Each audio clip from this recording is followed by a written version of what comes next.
अस्सलाम वालेकुम स्टूडेंट। जैसे कि आप जानते हैं कि हमने चैप्टर नंबर 7 शुरू किए थे।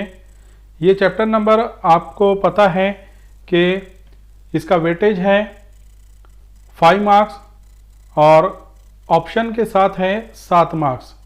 7 मार्क्स के लिए एग्ज़ाम में ये ऑप्शन के साथ पूछा जाएगा और 5 मार्क्स के लिए विदाउट ऑप्शन पूछा जाएगा। तो हमने इसकी शुरुआत कर चुके हैं। इस चैप्टर का नाम है पूरा plant growth and mineral nutrition, जिसे उर्दू में कहा जाता है नबातात में नमो और मादनियाती तग़ज़िया।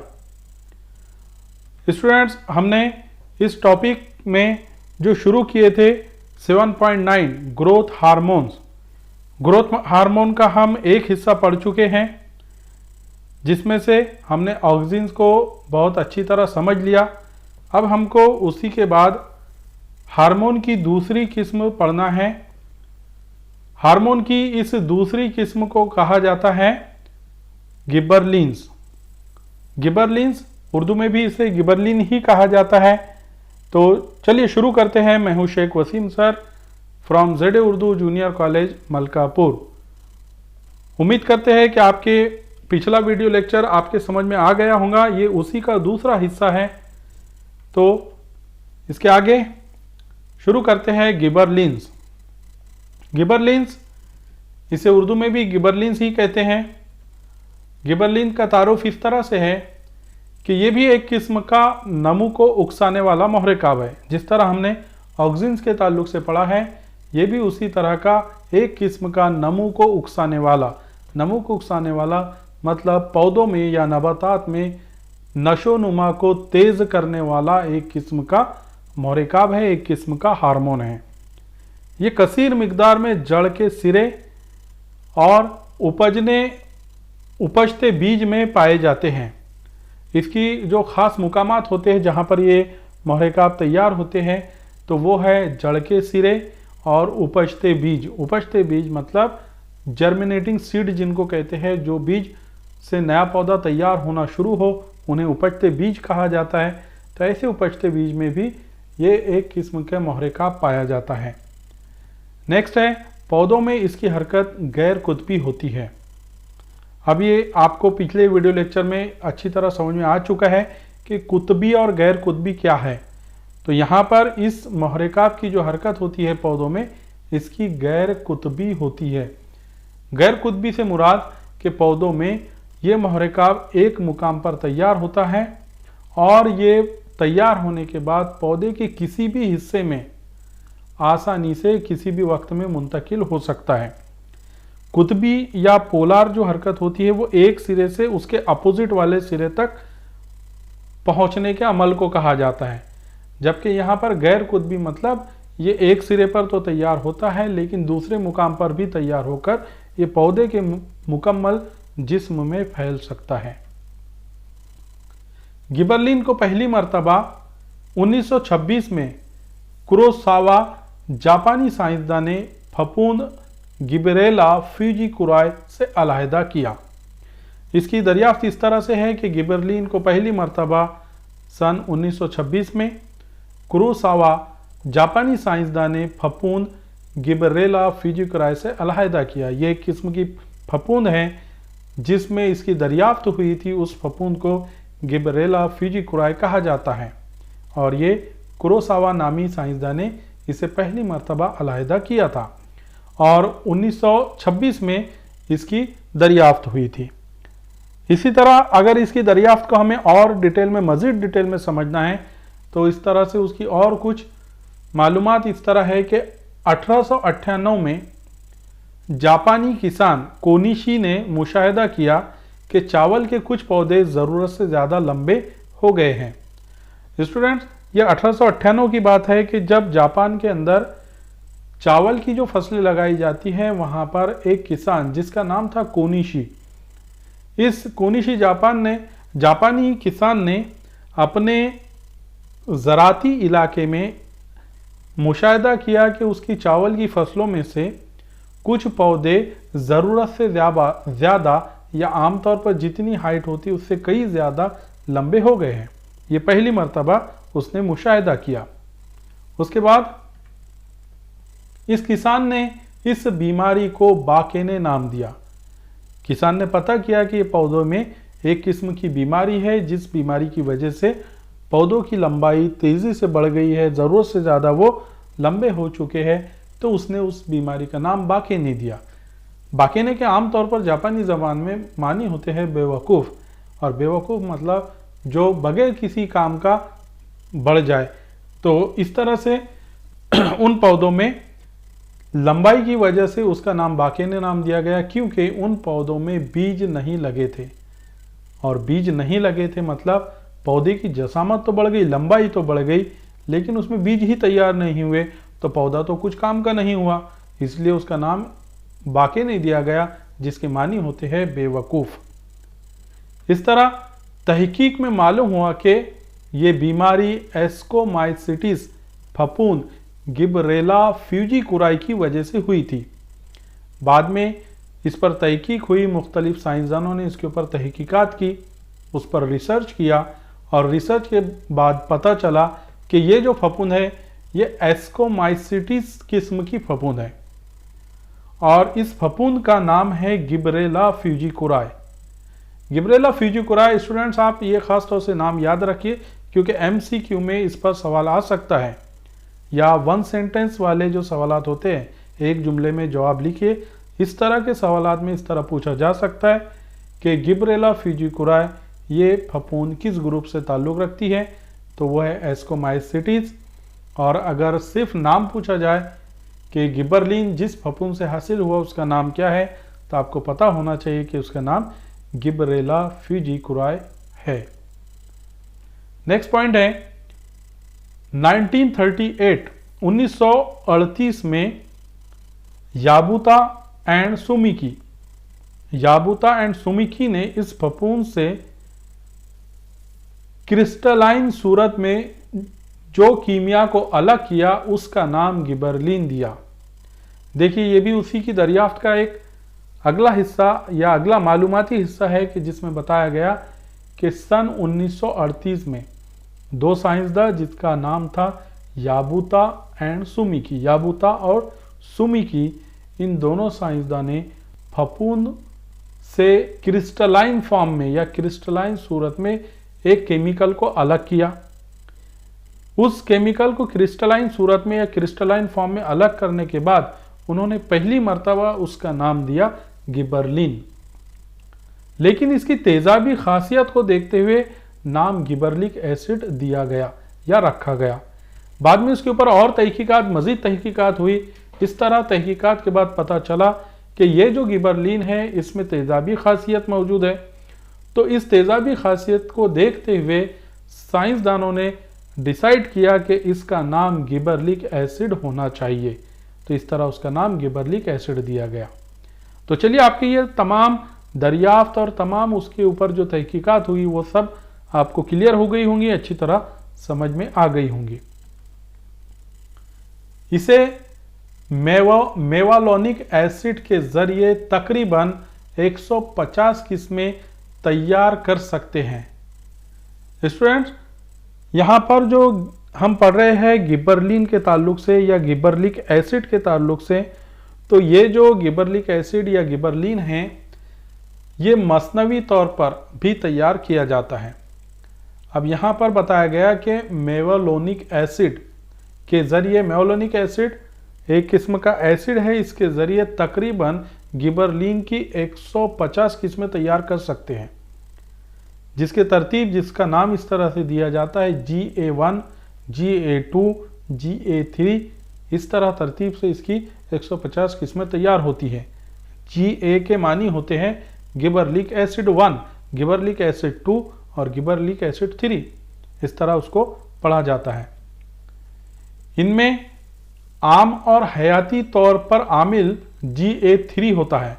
अब इन तमाम किस्मों में जितने भी किस्म के यहाँ पर गिबरलिक एसिड मौजूद है, इनमें से सबसे ज़्यादा आम तौर पर, हयाती तौर पर ख़ास तौर से आमिल जो होता है वो GA3 होता है। GA3 ये बहुत आमिल माना जाता है। अब हमको स्टूडेंट्स, अब हमको समझना है गिबरलिन के किरदार। गिबरलिन के किरदार या उसके इस्तेमालात। गिबरलिन के किरदार या उसके इस्तेमालात, जिनमें से पहला है तनिकी नमू। ये इसका सबसे इम्पोर्टेंट किरदार माना जाता है। सबसे इम्पोर्टेंट किरदार इसलिए माना जाता है कि इसकी जो दरियाफ्त हुई थी वो इसी खुसूसियात को देखते हुए हुई थी कि तने की लंबाई में अचानक इजाफा हो गया था उन पौधों की, तो इस तरह से उसकी दरियाफ्त हुई थी। तो इसकी पहली किरदार या पहली खुसूसियात है तने की नमू। ये मोहरेकाब उकदों के दरमियान लंबाई में इजाफा करता है।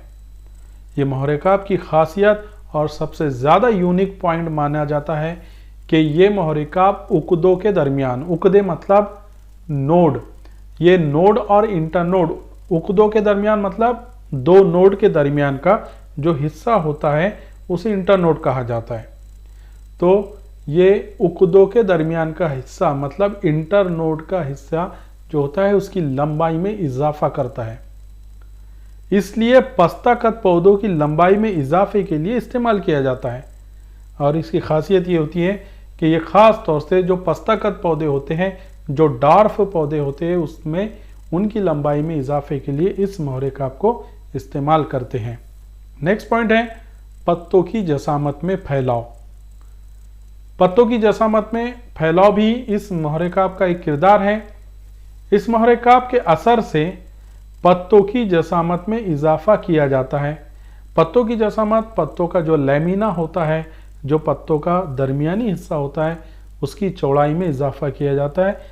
और ख़ास तौर से इसका मकसद ये होता है कि जिससे शुआई तरकीब में मदद मिलती है। पत्तों की जितनी चौड़ाई या पत्ते जितने बड़े रहेंगे उसमें सब्ज़ मायना भी उतनी तादाद में मौजूद रहेगा और ये शुआई तरकीब में भी आसानी से मदद करते हैं। ज़हरावी अमल, तीसरा किरदार है या तीसरा इस्तेमाल है ज़हरावी अमल। ज़हरावी अमल कहा जाता है फूल तैयार होना, फूल तैयार होने का अमल। इस मोहरेकाब के असर से छोटे दिनों में तवील दिन वाले पौधों के ज़हरावी अमल को उकसाया जाता है। इसका खास तौर से काम ये होता है कि इस मोहरेकाब का ट्रीटमेंट अगर किया जाए या इस मोहरेकाब से मुतासिर अगर किया जाए तो ख़ास तौर से छोटे दिनों में तवील दिन वाले पौधों के ज़हरावी अमल को उकसाया जाता है। छोटे दिनों में, छोटे दिन के जब मौसम होते हैं कि जब दिन का अरसा छोटा होता है और रात का अरसा बड़ा होता है, इस तरह छोटे दिनों में ख़ास तौर से जो तवील दिन वाले पौधे होते हैं, और तवील दिन वाले पौधे मतलब ऐसे पौधे जिनमें फूल तैयार होने के लिए लंबा दिन या तवील दिन की ज़रूरत होती है, तो ऐसे तवील दिन वाले पौधों को ज़हरावी अमल के लिए उकसाया जाता है। मतलब छोटे दिन में आम तौर पर उन पौधों के फूल तैयार नहीं होते। अगर इस मोहरेकाब का ट्रीटमेंट किया जाए या मोहरेकाब के ज़रिए मुतासिर किया जाए तो उनमें भी फूल तैयार हो जाते हैं। नेक्स्ट पॉइंट है ख्वाबी की हालात को तोड़ना। ख्वाबी के हालात को तोड़ना, ख्वाबी के हालात मतलब इसे डॉर्मेंसी कहा जाता है। डॉर्मेंसी मतलब जब बीज को बोया जाए और बोने के बाद अगर बीज ख्वाबी की हालत में चले जाए, मतलब वो अपना उपज का अमल जाहिर ना करे, तो ऐसी हालत को ख्वाबी की हालत कहते हैं, सीड डॉर्मेंसी कहते हैं। तो बीज को तेज़ी से उपजने के लिए या कम वक्त में उनकी नमू करने के लिए ख्वाबी की हालत को तोड़ने का अमल किया जाता है। तो ख़ास तौर से इस मोहरेकाब का इस अमल में इस्तेमाल होता है। इस मोहरेकाब की मदद से बीज की ख्वाबी की हालत को ख़त्म किया जाता है, मतलब बीज को उपजने के लिए जल्दी तैयार किया जाता है। अगला है अमाइलेज की तैयारी। अमाइलेज एक किस्म का खामरा है और अमाइलेज को जल्द ही तैयार करने के लिए गिबरलिन का इस्तेमाल किया जाता है। जैसे गिबरलिन अमाइलेज खामरे की तैयारी को उकसाता है। गिबरलिन के असर से अमाइलेज तेज़ी से तैयार होता है और अमाइलेज का ख़ास तौर से काम यह होता है कि जो बीज की उपज में मदद करता है। अमाइलेज जो है ये बीज में तैयार होने वाला एक किस्म का एंजाइम्स है, यह एक किस्म का खामरा है। पानी जब बीज में पहुंचता है या बीज के ज़रिए जज्ब किया जाता है, उसके बाद अमाइलेज खामरा तैयार होता है और ये अमाइलेज खामरा बीज को तेज़ी से उपजने में मदद करता है। तो इसलिए अमाइलेज की तैयारी में भी गिबरलिन का इस्तेमाल होता है। अगला पॉइंट है खलवी तकसीम। खलवी तकसीम जिसको सेल डिवीज़न कहा जाता है। खलवी तकसीम में इसका किरदार समझिए। यह महरकाब वास्कुलर कैम्बियम में खलवी तकसीम को बढ़ाता है। यह महरकाब वास्कुलर कैम्बियम, वास्कुलर कैम्बियम किसको कहा जाता है? तो वास्कुलर कैम्बियम जो है, वास्कुलर मतलब ये ख़ास तौर से पौधे के तने के दरमियान में सानवी नमू के नतीजे में एक कैम्बियम रिंग तैयार होती है। और ये कैम्बियम जो है, ये कैम्बियम रिंग जो है, ये दरमियान में जो जाइलम और फुलैम, खशबा और लेहा जो नलियाँ होती है उसके अतराफ में होती है, उसे वास्कुलर कैम्बियम कहा जाता है। तो ये वास्कुलर कैम्बियम में खलवी तकसीम को बढ़ाता है। उन हिस्सों में यह खलवी तकसीम को तेज करता है। जड़ की नमू में रुकावट। नेक्स्ट पॉइंट है जड़ की नमू में रुकावट।